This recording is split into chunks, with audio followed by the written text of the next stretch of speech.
हरे कृष्ण दोस्तों, मैं हूं अनुज शर्मा। एक गांव में एक कथा हो रही थी, कथा भागवत की। एक कथाकार थे, रोज प्रवचन करते थे। पूरे गांव में अमृत की वर्षा हो रही थी, भगवान का नाम लिया जा रहा था, ईश्वर का नाम लिया जा रहा था, सब आनंद में थे। आज कथा का अंतिम दिन था।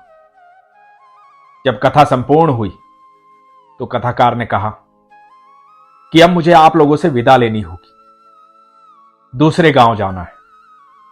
अगला पड़ाव वहां पर है, यह अमृत वर्षा पूरी धरती पर करनी है। आप लोगों ने बड़े ध्यान से कथा सुनी, ईश्वर आप पर कृपा करे। सब लोगों ने कहा कि बड़ा आनंद आया, बड़ी प्रसन्नता हुई, सच में अमृत वर्षा हुई। तो कथाकार ने कहा कि आप लोगों को आनंद आया तो आज मैं विदा लूंगा, लेकिन जाने से पहले आपसे कहूंगा कि आपको गुरु दक्षिणा भी तो देनी चाहिए। तो सब लोग चिंतित हो गए कि कथाकार गुरु दक्षिणा मांग रहे हैं। बात तो सही है, इतने दिन हमें अमृत वर्षा में नहलाया है, ईश्वर के प्रति प्रेम जागृत किया है, तो दक्षिणा तो बनती है। लेकिन दक्षिणा में देंगे क्या? कथाकार ने कहा कि चिंता मत करो, मैं आपसे धन नहीं मांग रहा हूं, आपसे अनाज नहीं मांग रहा हूं, आपका कुछ नहीं मांग रहा हूं। बस इतना कह रहा हूं कि दक्षिणा में आप ये दें कि आप आज संकल्प लें कि एक बुराई छोड़ देंगे, उसे आज आप त्यागने का संकल्प लेंगे। और जिसके अंदर कोई भी बुराई नहीं है, वो आज एक नियम का संकल्प लेगा। वो कोई भी नियम हो सकता है, वो भगवान का नाम लेने का नियम हो सकता है, किसी गरीब को भोजन करवाने का नियम हो सकता है, गौ माता को रोटी देने का नियम हो सकता है, किसी रोगी की सहायता करने का नियम हो सकता है। जीवन में एक नियम होना चाहिए। तो जिसके पास बुराई नहीं है वो एक नियम बांध ले, बस यही चाहिए गुरु दक्षिणा में। तो सबने कहा कि हां, ये बात सही है, ये तो कर सकते हैं। गुरुजी, आपने अमृत वर्षा की है हमारे गांव में, हमारे गांव की ऊर्जा बदल दी है, तो हम जरूर आपको गुरु दक्षिणा देंगे। तो सबने एक एक बुराई त्याग दी। कथाकार बड़े प्रसन्न हुए।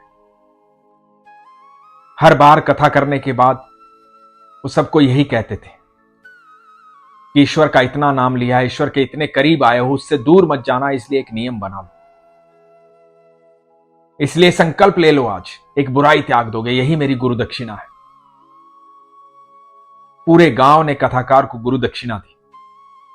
कुछ गांव के लोग कथाकार के पास आए, कथाकार जाने वाले थे। गांव के लोगों ने कहा कि गुरुजी, हमारे गांव में एक सेठ है,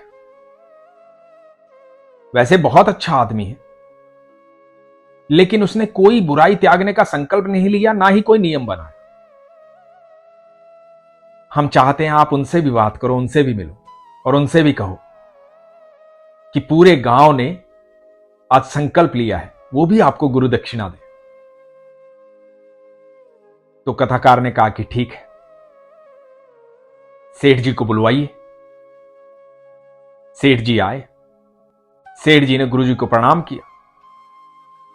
तो कथाकार ने कहा कि सारे गांव ने आज संकल्प लिया है, हर किसी ने अपनी कोई न कोई बुराई त्याग दी है या कोई नियम बना लिया है, जैसे गाय को रोटी देने का नियम, किसी रोगी की सहायता करने का नियम, किसी गरीब की सहायता करने का नियम। तो मैं चाहता हूं कि आप भी कोई संकल्प लें। अब सेठ जी को समझ में नहीं आया। सेठ जी ने सोचा कि मैं तो कुछ गलत कार्य करता ही नहीं। सेठ जी ने सोचा कि मैं क्या नियम बनाऊं, मेरी तो समझ में कोई बात आती नहीं। अब ठीक है, कथाकार कह रहे हैं, सारे गांव ने कुछ न कुछ संकल्प लिया है, तो मैं भी ले लेता हूं। और ऐसे ही मजाक मजाक में उन्होंने कह दिया कि मैं जब अपने घर से निकलता हूं तो मेरे घर के सामने एक कुम्हार रहता है, मैं ये नियम बनाऊंगा कि आज के बाद उस कुम्हार का चेहरा देखे बिना मैं जल भी नहीं पीऊंगा। सुबह उठूंगा और सबसे पहले उस कुम्हार का चेहरा देखूंगा, तब जल पीऊंगा। तो कथाकार ने सोचा कि ठीक है, कुछ तो कहा सेठ जी ने। तो कथाकार ने कहा कि ठीक है, खुश रहिए, आप अपने नियम पर रहिए। कथाकार तो जानते हैं कि हर जीव के भीतर ठाकुर निवास करते हैं, हर जीव के भीतर ईश्वर निवास करते हैं। कथाकार सेठ जी को आशीर्वाद देकर के चले गए। अब सेठ जी ने नियम बना लिया, सुबह उठते थे, सबसे पहले कुम्हार का चेहरा देखते थे। यह बात कुम्हार को नहीं पता थी।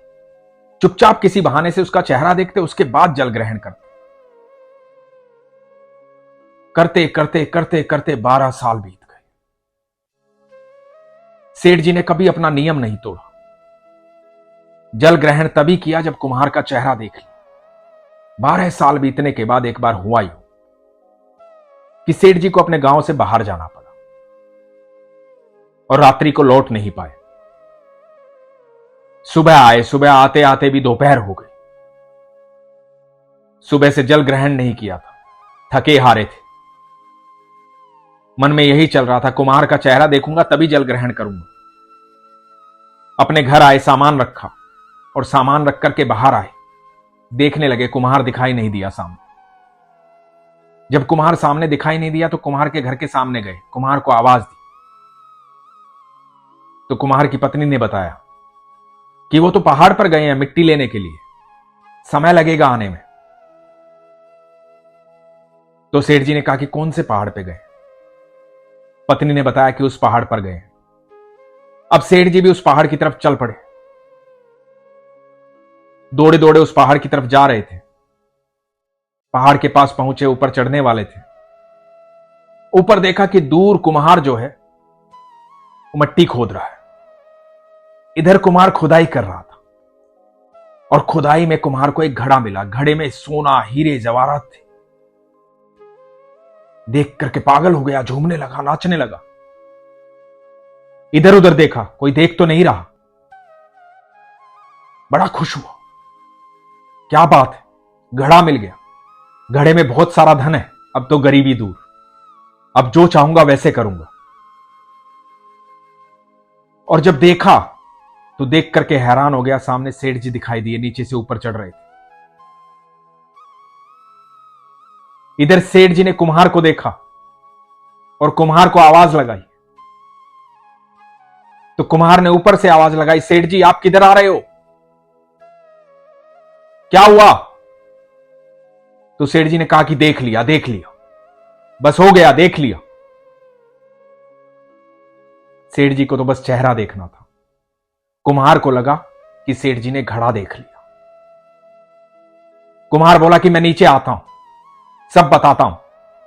कुम्हार नीचे आया, सेठ जी को बोला कि सेठ जी देखो, जो कुछ भी मिला है ना, हम आधा आधा बांट लेंगे, किसी को बताना मत, किसी को मत बताना, बस आप हैं और मैं हैं, हम आधा आधा बांट लेंगे जो कुछ भी मिला।